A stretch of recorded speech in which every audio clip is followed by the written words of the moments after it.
Nadia Bastien is the person responsible for this. She uses drawings to get closer to the children and decipher their feelings.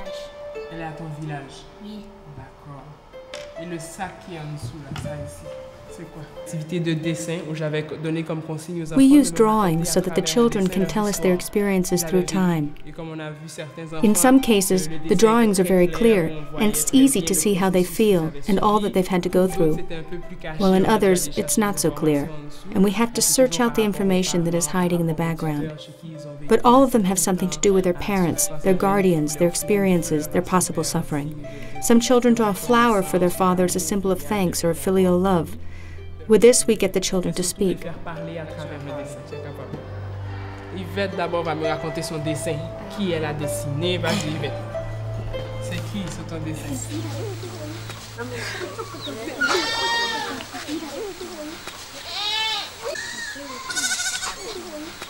Dans un village, il y a un monsieur. The intermediary may be a man who returns to the village after having gone off for 2 or 3 years. In the village, he'll do anything to get people's attention so that they'll say, "Have you seen that man who's been away? Look at what he's achieved." He'll tell the parents, for example, "If you want to give me your son, no problem. I'll make sure he gets an education, and I can guarantee his well-being." No. Here things aren't like that. Here in Africa, we start working at a young age. It's the best thing for the child. The parents want the best for their children, and that's why they give them as a vie de maison. I don't give the parents anything. It was my brother who took my girl, with my consent. But I didn't know that she was going to work or that she would be leaving the country. These people have brought our daughters back to us. They are the ones who told us she was in Nigeria. We didn't know anything.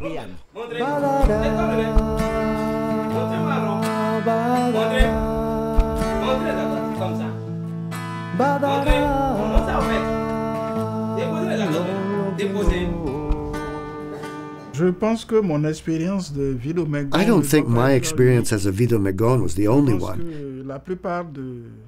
I think the majority of the politicians of my generation, that is, those over 60s, were actually vie de maison too.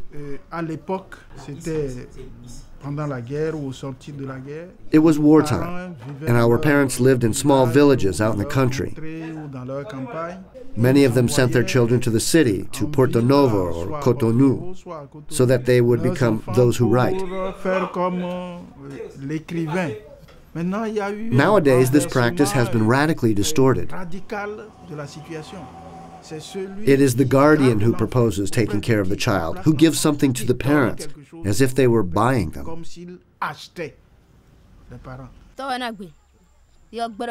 I didn't want her to leave. He was the one who made the decision.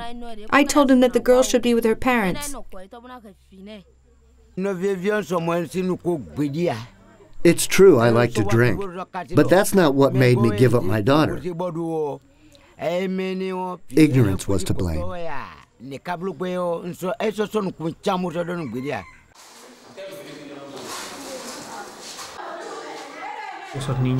These children haven't had access to any of their basic rights, not food, education, or clothing, or the necessary emotional support, nothing. So they're going to grow up into adults who hold an enormous hatred for the situations they've been through, and which sooner or later they're going to express.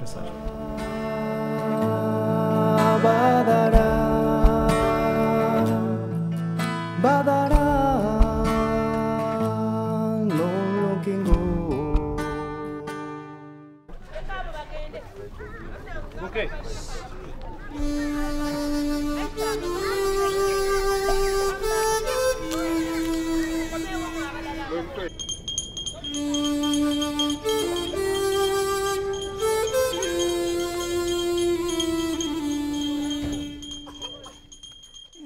We are teaching them how to behave, how to stay with the public, how to eat, wash hands, wash their faces, and clean themselves. We teach the toilet activities, so that's what we do in baby classes.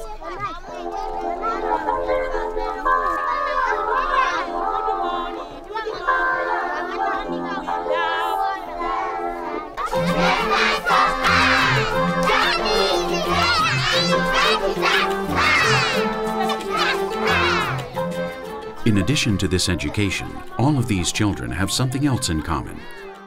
They are orphans whose parents died of AIDS. Many of them are also carriers of the HIV virus. In Uganda, there are almost 1 million people suffering from AIDS, less than 5% of the country's total population. A low figure if we compare it with countries like South Africa or Namibia, which exceed 20%, or Botswana, with 36% of the population infected. For some years, Uganda has been applying preventative educational measures, and the results can be seen in these comparative figures. But if we put comparisons to one side and focus on the drama of everyday life, the figures continue to be alarming. 1 million sufferers means thousands of deaths each year, thousands of broken families or homeless children, or even heirs to the disease. Stories like those of these children. Akagia Ashirat, 7 years old. His mother died of AIDS in 2001, and his father died in a traffic accident in 2002. He lives with his aunt. He carries the virus and suffers frequent bouts of malaria.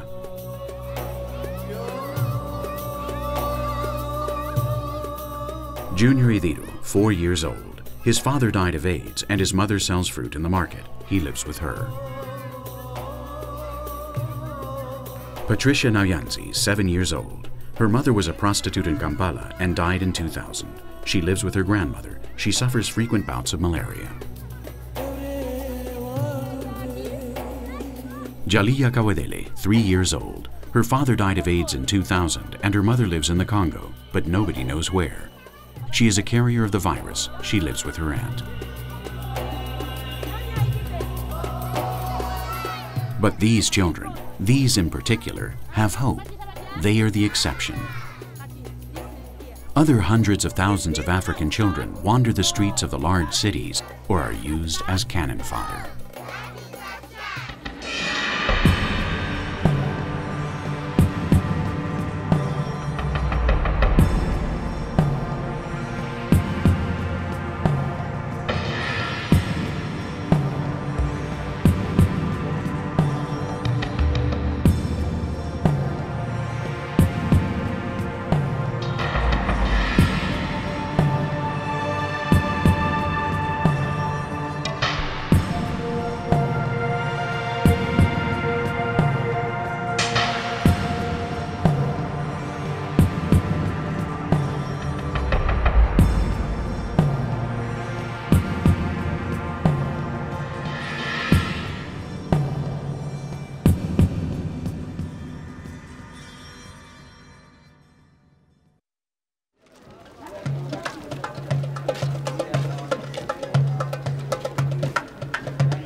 Buki's like my brother, my best friend.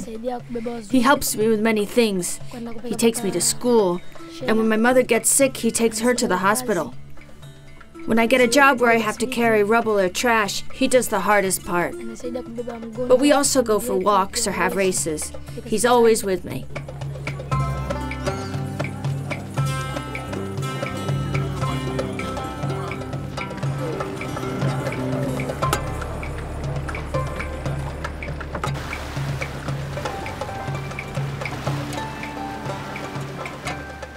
Abdul is 12 years old and lives on the island of Lamu, located off the north coast of Kenya. Abdul is an orphan and helps his uncle Bumbi work the family's dhow. These old sailing vessels still serve as the means of transport among the Indian Ocean coastal islands today.